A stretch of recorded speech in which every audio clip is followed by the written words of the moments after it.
Hello to everyone in TV land. This is Focus on Liberia online television, and you're listening to the Focus on Liberia Daily News.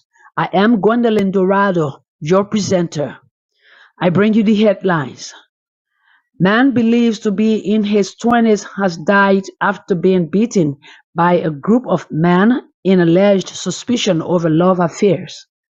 Information Minister criticizes the Liberia Anti-Corruption Commission for what he terms a premature declaration of an investigation into alleged bribery involving the Liberia Water and Sewer Corporation and the Ministry of Transport.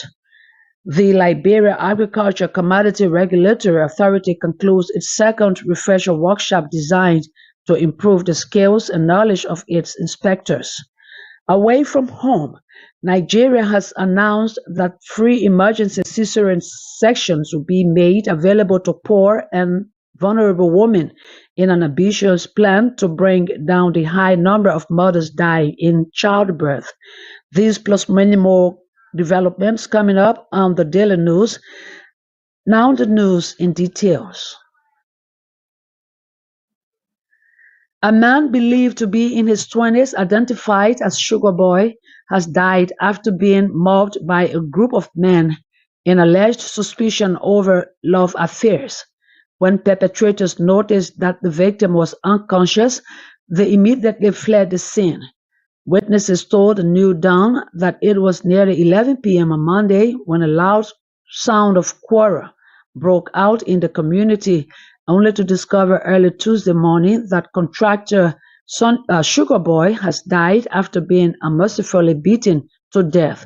Elijah Yeoman, chairman of Blama Right Community, Louisiana Township, narrated that the late Yema Sunshine, commonly known as Sugar Boy, had gone to a lady identified as Onike Soa for water after a hard working day. He was followed by Otis Dolo, who is allegedly a boyfriend of Onike, along with two of his brothers, identified as Melvin Soa and Charleston Dolo. They reportedly beat the victim gruesomely, which led to his death. Sugar Boy is said to have been a construction contractor who worked over a year in Blama Right Community, Louisiana Township in Lower Johnsonville. An eyewitness, Rose Jide, a nearby resident, told the reporters that upon hearing the noise in the community, they went to the scene only to notice that Otis Dolo, Melvin Soa, and Charleston were in a vehicle running away. They were immediately intercepted and asked what happened. They reportedly responded that Sugar Boy was fighting them and that they were going to call the police at about 11 p.m. on Monday, but made their way. Meanwhile, the Liberia National Police at Depot Number 2 in Johnsonville, Dorado County, has confirmed the arrest of suspect Charleston Dolo. At the same time, Otis Dolo and Melvin Soa are said to be on the run. The investigation is pending. The Minister of Information, Cultural Affairs and Tourism, Jeremy Matthew Pia, criticizes the Liberian Anti-Corruption Commission for what he terms a premature declaration of an investigation into alleged bribery involving the Liberia Water and Sewer Corporation and the Ministry of Transport. The investigation, which implicates several members of the House of Representatives, has been scrutinized for its timing and handling. Minister Pia expresses concern that the LACC public disclosure of the investigation could harm the reputation of individuals involved before thoroughly examining the facts. His comments highlight a need for more caution and professionalism in dealing with sensitive matters of national importance.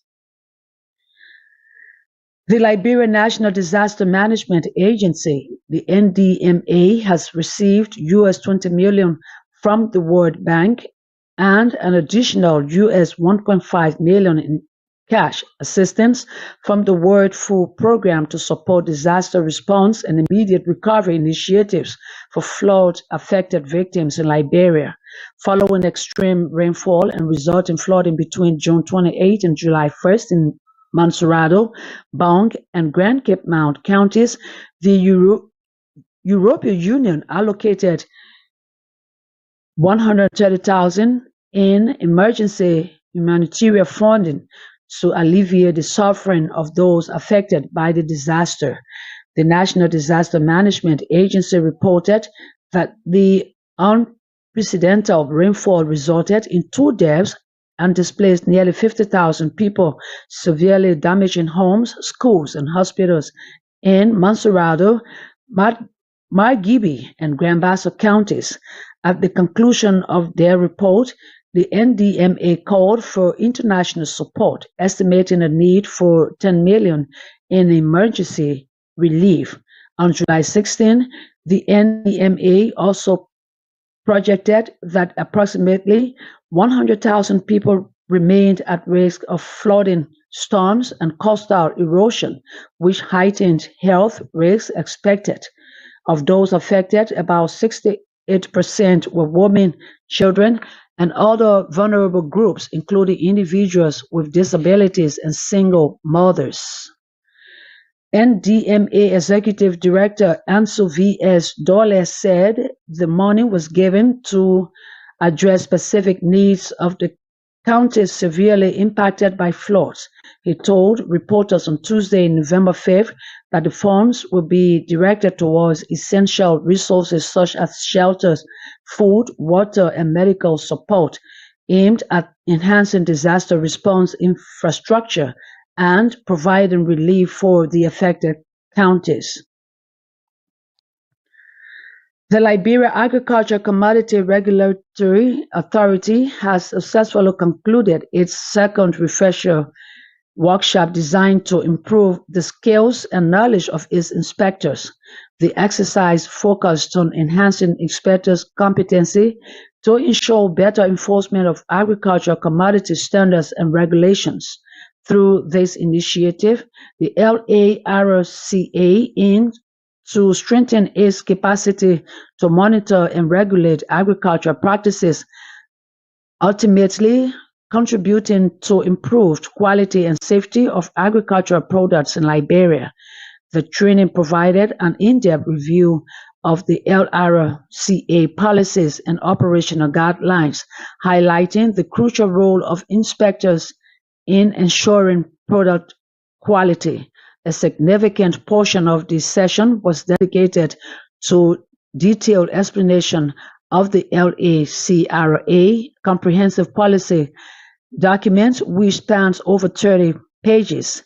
The document was carefully read, thoroughly discussed, allowing inspectors to better understand the intricacies of the agency's regulatory framework.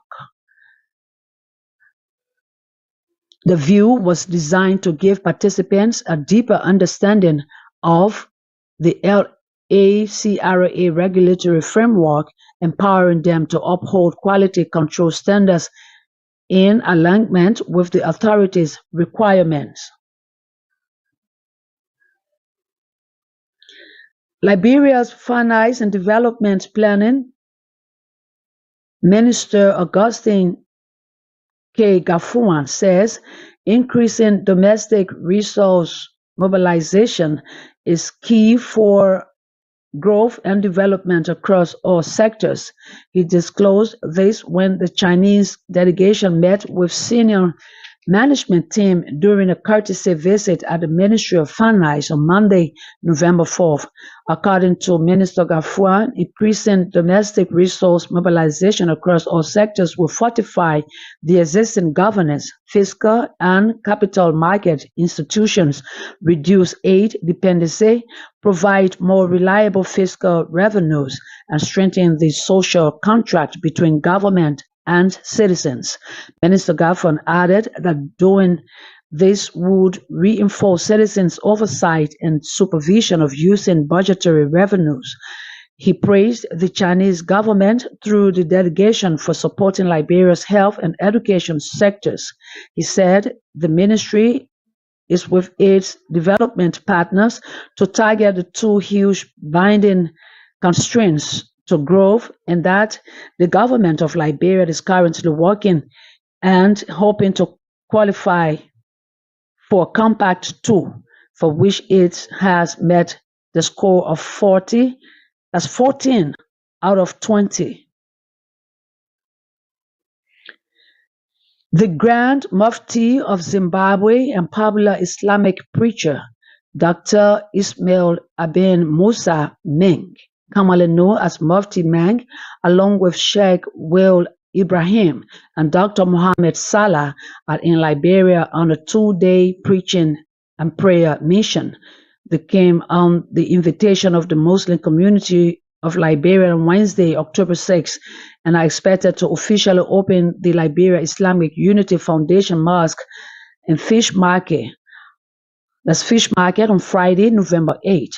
On Thursday, November 7, which coincided with Thanksgiving Day, Mufti Mang and his entourage were hosted at the Antoinette Tutman Stadium on Lane Street and Ewan Drive, where they offered prayers for the country, the government, and its citizenry, and spread messages of peace, unity, love, and hope.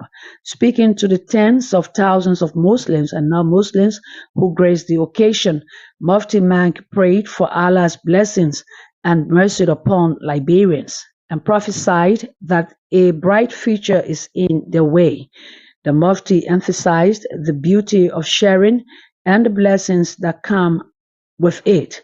The preacher entreated Muslims to be charitable to others who cannot afford the necessities of life, be it food, clothes, or shelter. He urged the congregation to cultivate the attitude of praying not only for themselves, but for others.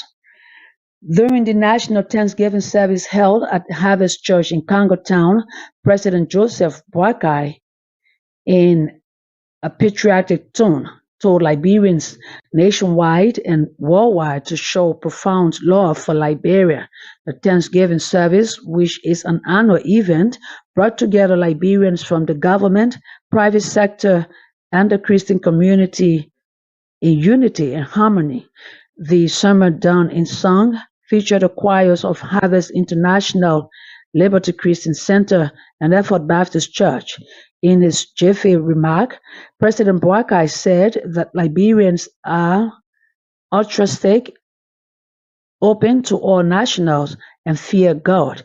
He historicized Liberia, saying it was founded on worshiping and praise God, which made them to be civilized and humanitarian inclined.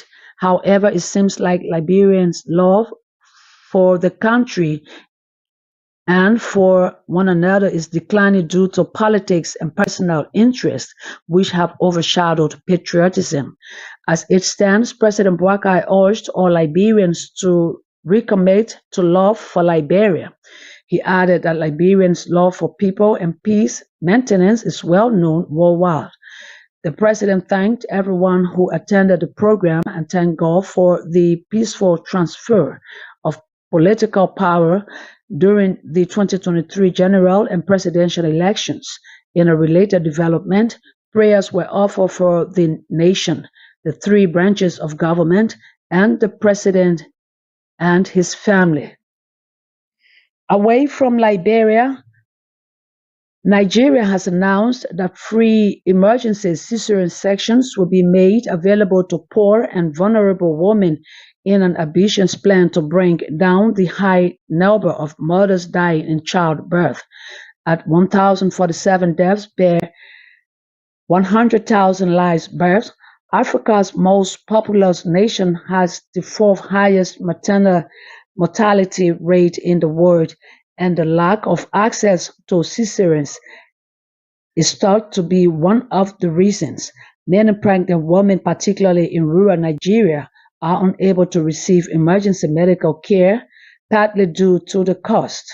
No woman should lose her life simply because she can't afford a C-section, Health Minister Mohammed Page said while announcing the powerful move. While the price may vary across Nigeria's different states, on average, a cesarean costs around 60,000 naira, which can be beyond the reach of many. More than 40% of Nigerians live below the international extreme poverty line of 2.15 per day, according to 2023 data from Nigeria's National Bureau of Statistics. The Maternal Mortality Reduction Innovation Initiative launched on Thursday will now allow all eligible women to access cesarean sections in public hospitals. To be a beneficiary, one must be registered under the country's public health insurance scheme. That does it for the focus on Liberia Daily News. I do a recap of the headlines. Man believed to be in his 20s has died after being beaten by a group of men in alleged suspicion over love affairs. Information Minister criticizes the Liberia Anti-Corruption Commission for what he terms a premature declaration of an investigation into alleged bribery involving the Liberia Water and Sewer Corporation and the Ministry of Transport.